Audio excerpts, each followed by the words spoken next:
Hello, hello. Well, I didn't get the bike home, but I can still check in with Akata Witch, uh, by Akata Warrior, sorry, by Nettie Corafor. This is the sequel to Akata Witch. Um, so this is tracks 11 to 14, where in the last one we found out that her brother had been forcibly initiated into the Red Shark um, gang, um, clan, whatever, that is apparently something that was set up in universities to try and maintain intellectual independence, but has devolved into kind of just yet another gang, brutal gang. Um, and Sunny is like, I need to do something about this. And so she goes to the chief, smartest troublemaker, which is her friend Chi Chi, who does come up with a plan of how they will basically make them think that they do a ritual to summon a demon, but they have it. They use a creature to attack them, and then they send them a kind of a dream thing that will show them the face of the brother, saying, "You will leave him alone, and you are going to stop this altogether, or else this dream thing will come and get you."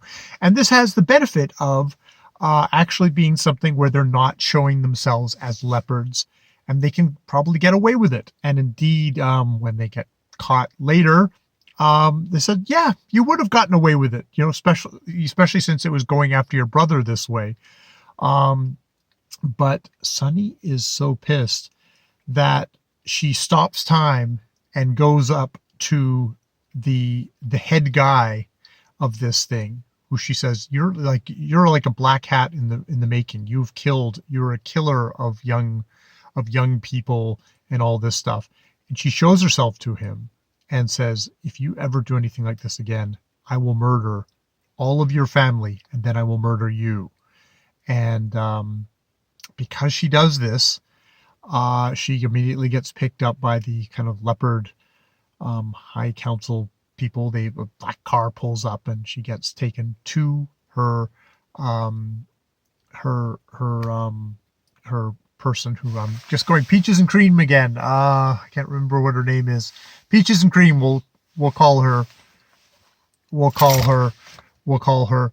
And she she she is sent down into this basement where they do punishments, and there are spider things down there, which freak her out. But there's also this djinn down there, and it's like it's going to get her. Basically, it's going to get her. And there's all these old books down there as well. Alex Haley's autobiography of Malcolm X, but other books as well, which are books, some kind of a juju on them, or imbued in them, which is interesting when you have like Alex Haley's book in there. But what she discovers is she remembers, partially at least, who she is, and that she is a warrior, and kind of traces her stuff back, and she's able to get the spiders, who are apparently kind of a spirit creature who was supposed to stop the atomic bomb from going off over Nagasaki, but failed in the end. Something snapped and it went off, and they've been cursed and put down here.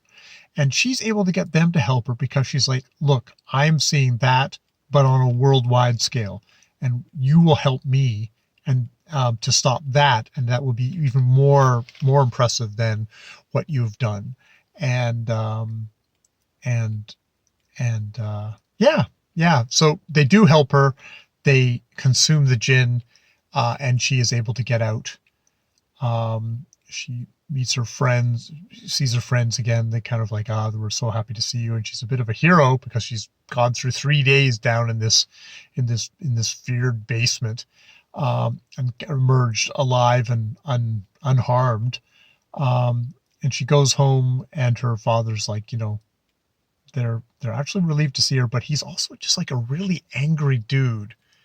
And he's like, if you ever do this again, if you ever make your mother worried again, I will disown you. Like if you ever put your mother through something like this again, because nobody can tell them what's actually going on. And, he's been abusive. He's less abusive now that she's become a leopard. They kind of get the idea that she's become something more. So he's become less abusive, but it's like he's only become less abusive because she's gotten power, which is like really a kind of a it's kind of a shitty, ambivalent relationship with her father, which I guess is, it's kind of a realistic thing about like, how as a young person, sometimes the only time that your parents actually start treating you decently is when you actually gain your own power and you're able to free yourself from theirs. So yeah, that is Akata Warrior. It's Nnedi Okorafor really does do resonant stuff in these books, even if there's narrative conventions which she kind of places up there, but then refuses to follow through on because she's got more interesting stuff to do. But she's like, why did she do kind of a literary magical realism fiction versus kind of genre fiction then? Jesus. At least that's my thoughts off the top of my head tonight. So yeah, more videos later.